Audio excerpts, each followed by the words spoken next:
Brother யாருக்காக ஆண்டவர் பேசுறான்னு தெரியல, சிஸ்டர் யாருக்காக பேசுறான்னு தெரியல. ஆனா மகளே, அவசரப்படாத மகளே, என் பலத்த கைக்குள்ள அடங்கிரு. நீ நினைக்கிற அங்க போனா எந்த சண்டையும் இல்ல, அங்க போனா எந்த வாக்குவாதமும் இல்ல, அங்க போனா நிம்மதியா இருக்கும். நான் நிம்மதியாச்சும் வாழுவேன் இல்ல. இந்த தொந்தரவு என்னால தாங்க முடியல, இந்த மன கஷ்டம் என்னால சகிக்கவே முடியல.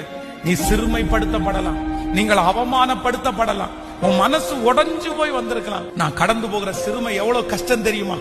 ஆனா ஆண்டவர் சொல்றாரு, கொஞ்ச நாளைக்கு நான் உன்னை உயர்த்துகிற வரைக்கும் அந்த பலத்த கைக்குள்ள நீ அடங்கி இரு.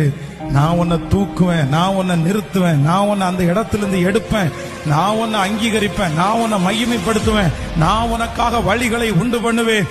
இந்த வருஷம் முடிகிறதுக்குள்ள நிறைய பேரை கர்த்தர் அவருடைய பலத்த கையினால எடுக்க போறாரு. ஏற்ற காலம் நிறைய பேருக்கு வரப்போகிறது.